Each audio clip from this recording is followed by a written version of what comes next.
बिस्मिल्लाहिर्रहमानिर्रहीम। अस्सलाम वालेकुम बच्चों, I hope all will be fine and enjoy your summer vacations. I am your math teachers. बच्चों हम एक न्यू एक्सरसाइज स्टार्ट करेंगे 3.6 से पहले हमारे पास एक मेथड है के मेथड में जो हमारे पास प्रोपोर्शनलिटी की जो टर्म्स है ना, ए रेशो बी प्रोपोर्शन सी रेशो डी, इसको हम पुट करते हैं इक्वल पुट करते हैं कांस्टेंट्स के। किसके इक्वल पुट करते हैं? कांस्टेंट टर्म्स के। जैसे कि यहाँ पे हमने इसको इक्वल टू के लिखा। अब जब तीन टर्म्स आपस में इक्वल हो तो वो इसके इक्वल भी लिख सकते हैं, उसको इसके इक्वल भी लिख सकते हैं, इसको इसके इक्वल भी लिख सकते हैं, या इसको इसके इक्वल भी लिख सकते हैं। ठीक है, अब a over b is equal to k लिख दिया और c over d is equal to k लिख दिया। a की वैल्यू मालूम करने के लिए b इधर डिवाइड हो रहा है तो b इधर मल्टीप्लाई होगा, a is equal to b k, c is equal to d k.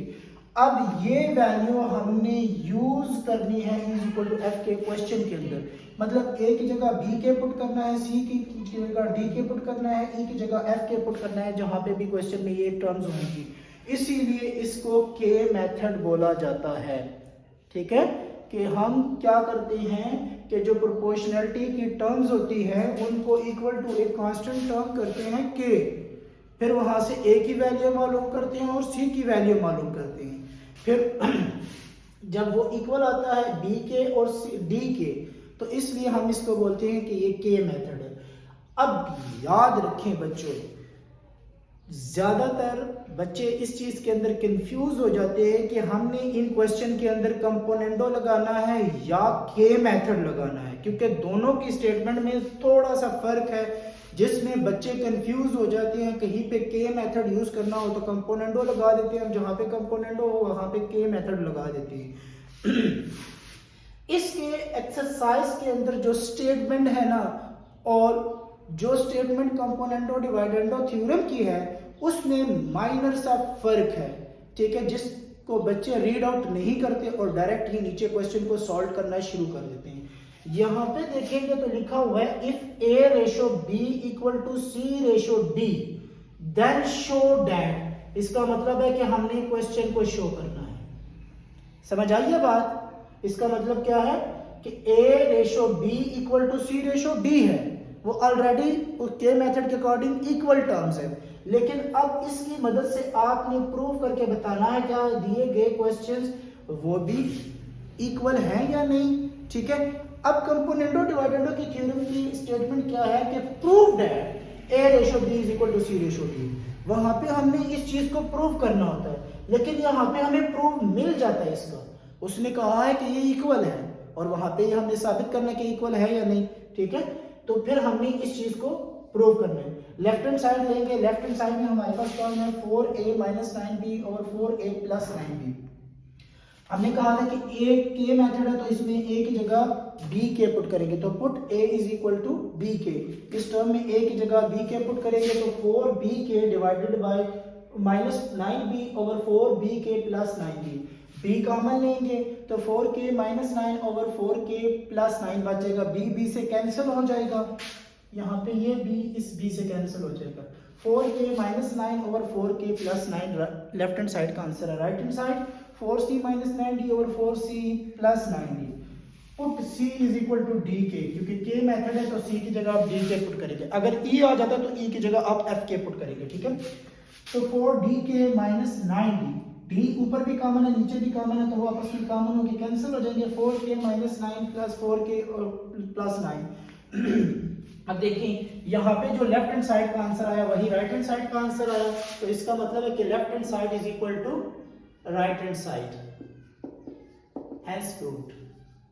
तो यही चीज हमने प्रूव करनी थी बच्चों कि उसने कहा था कि ये चीज इक्वल है, आपने ये चीज साबित करके देनी है। बस ये जरा सा डिफरेंस है उसके दरमियान। के मेथड्स आप लोग के स्टेटमेंट को पहचान लें तो के मेथड सबसे इजी प्रोसेस है। सिर्फ आपने ए और बी की ए और सी की जगह ए की जगह बी के और सी की जगह डी के पुट करना है।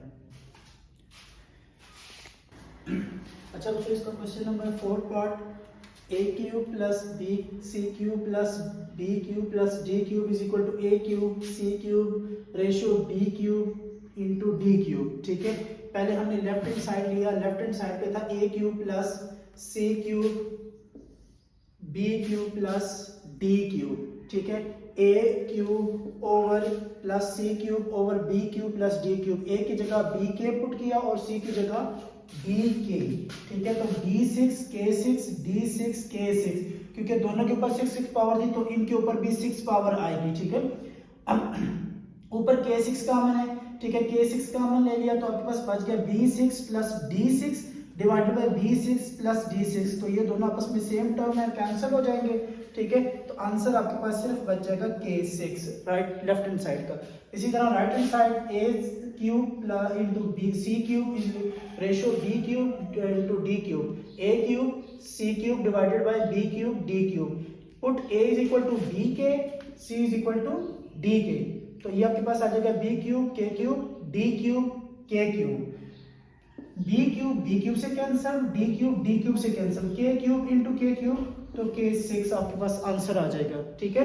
तो फिर उसके बाद आपके पास देखिए दोनों आंसर लेफ्ट हैंड साइड और राइट हैंड साइड सेम है, तो आप लिखेंगे hence prove that left hand side is equal to right hand side. आपका question number 6, a square plus b square ratio a plus b over a cube और is equal to c square plus d square ratio c cube over c plus d।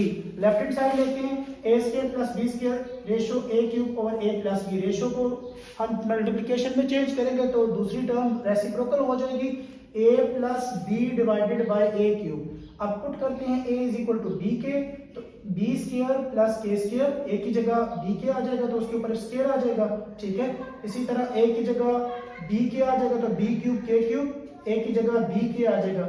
यहाँ पे b square common है, यहाँ पे b common है। इस term में देखें तो b स्क्वायर कॉमन है, यहाँ पे b कॉमन है, ठीक है। तो b स्क्वायर कॉमन ले लिया और b कॉमन ले लिया, यहाँ पे बच गया k स्क्वायर प्लस 1, यहाँ पे बच गया k प्लस 1। तो b square multiply by b तो b क्यूब बन गया, b क्यूब से कैंसिल तो k square plus 1 k plus 1 over k cube. Right hand side c square plus d square ratio c cube over c plus d।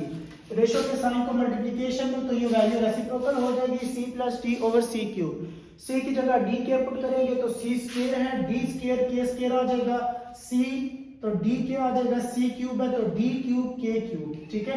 ऊपर यहाँ पे d square common है, यहाँ पे d कॉमन है, तो यहाँ पे d स्क्वायर कॉमन है, यहाँ पे d कॉमन ले लिया, ये देखिए, ठीक है। फिर उसके बाद d स्क्वायर को d से मल्टीप्लाई करवाया तो d क्यूब बन गया, d क्यूब से कैंसिल, आंसर देखिए k square plus 1 into k plus 1 over k cube. ये दोनों आंसर सेम है, left hand side is equal to right hand side, hence proved, ठीक है। तो हमने इसी चीज को प्रूव करना था, बाकी क्वेश्चन एज अ होमवर्क है तो आप लोगों ने उसकी रिटर्न प्रैक्टिस करनी है।